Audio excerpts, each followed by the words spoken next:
गुनीश, हमारी व्याकुलता बढ़ती जा रही है। पता नहीं गुरुजी आज क्या कार्य देंगे।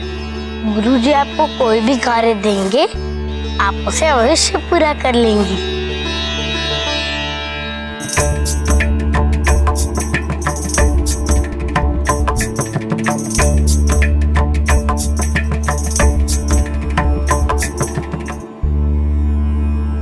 प्रणाम गुरुजी। आसन ग्रहण करो कन्या।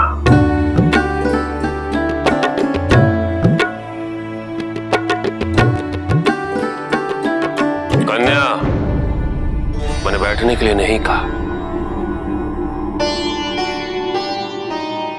आसन ग्रहण करो। मैंने खड़े होने के लिए भी नहीं कहा कन्या, मैंने कहा कि आसन ग्रहण करो। दादी आप क्या कर रहे हैं? ये तो मेरी समझ में भी नहीं आ रहा है। नेत्र बंद करो कन्या। अपने भीतर झांक के बताओ कन्या, क्या तुम स्थिर हो? क्या तुम पूर्ण रूपेण सुखी हो कन्या?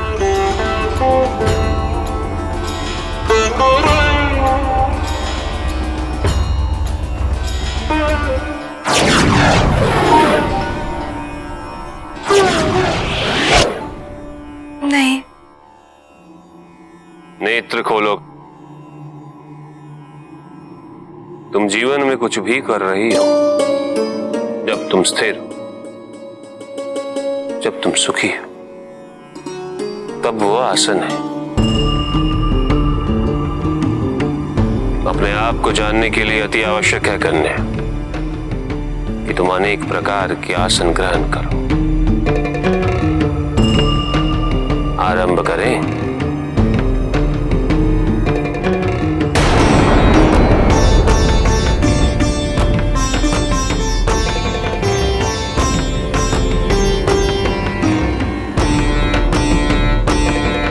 अब चरण स्पर्श करो। मेरे नहीं,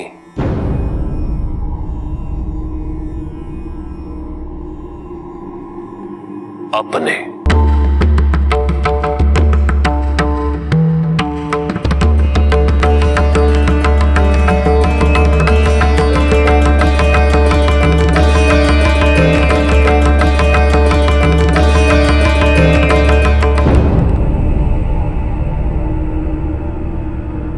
ये भूल जाओ कि तुम्हें अपने शरीर को खींचना है। अपने मन की सीमा रेखाओं को खोलो और फैलाओ उन्हें। जितनी दूर ले जाओगी उतने ही नए विचारों का आगमन होगा, उतना ही तुम्हारा शरीर भी खुलेगा।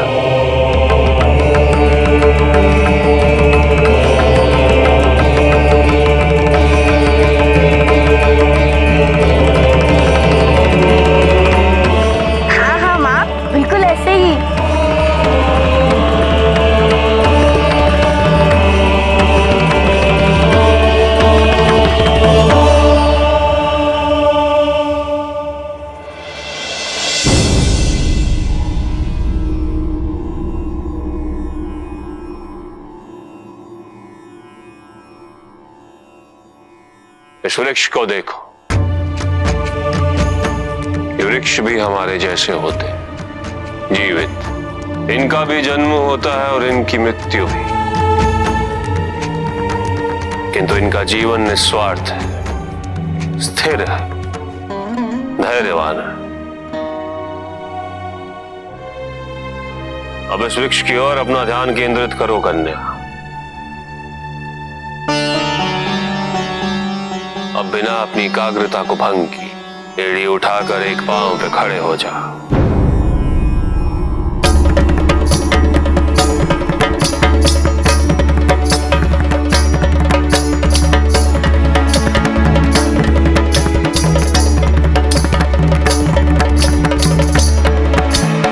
अनंत समाप्तिभ्यम।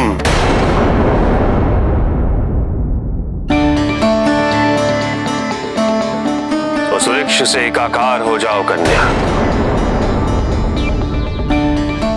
और जब लगे कि तुम एकाकार हो गई हो, तो अपनी स्थिरता को भंग किए बिना अपने नेत्र बंद कर दो।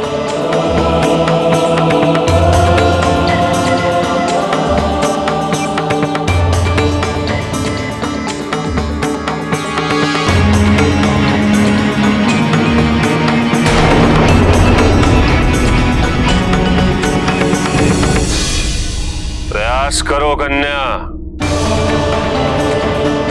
और तब तक प्रयास करती रहो जब तक बिना नेत्र खोए, बिना अपनी स्थिरता खोए और बिना अपनी एकाग्रता को भंग किए तुम इस कार्य को पूरा कर सको।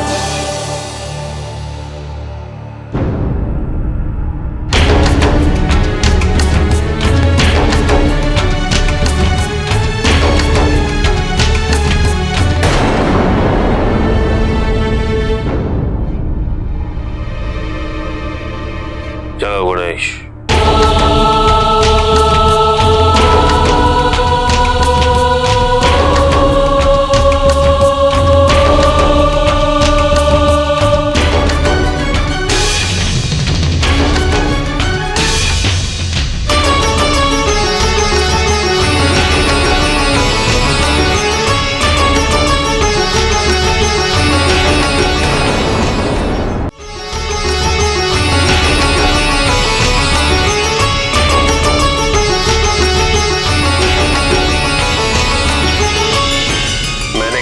राजकुमारी,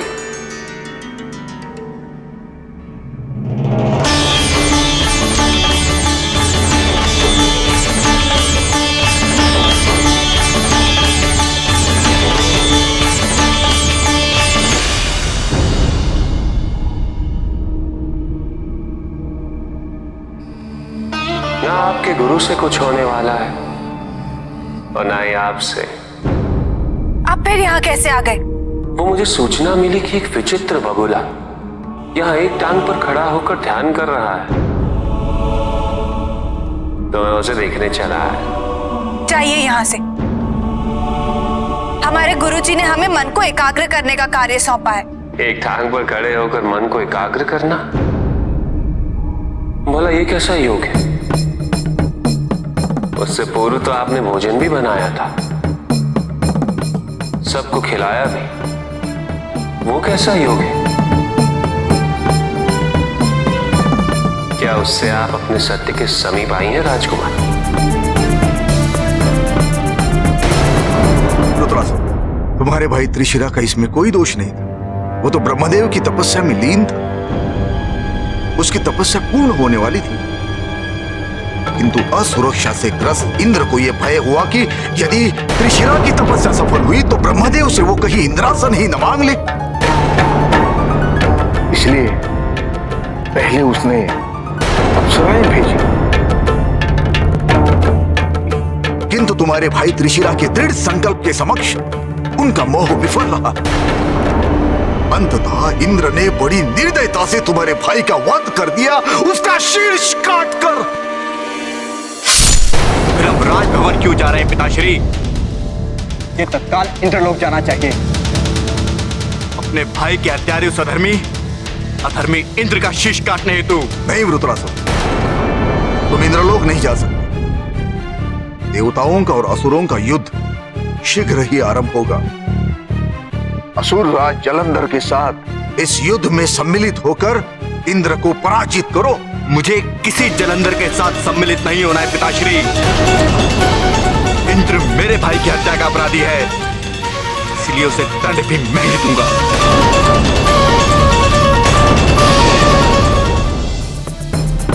मैं तो अब भी कह रहा हूं राजकुमारी, समय है, कोई दूसरा गुरु खोज लीजिए। आप हम पे और हमारे गुरु जी पे टिप्पणी करने के अतिरिक्त अपने जीवन का कोई दूसरा उद्देश्य क्यों नहीं ढूंढ लेते?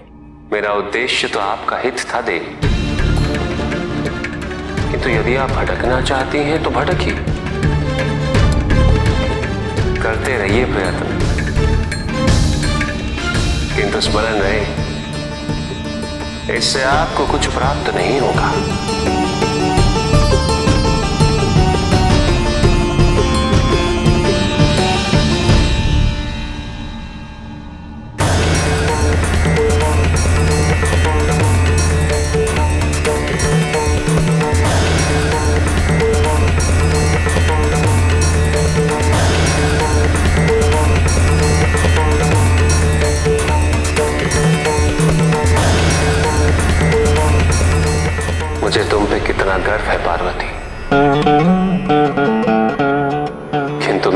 रिश्ता देखो, मैं चाहकर भी तुमसे कुछ नहीं कह पा रहा। तुम्हें शीघ्र ही स्मृतिहीनता से उभरना होगा। पार्वती, मैं तो चिरकाल तक तुम्हारी प्रतीक्षा कर सकता हूं, किंतु देवताओं और असुरों के मध्य ये युद्ध नहीं रुकेगा। इस युद्ध को आदिशक्ति की आवश्यकता है। पुरुष को प्रकृति की आवश्यकता है और मुझे मेरी पार्वती की आवश्यकता है।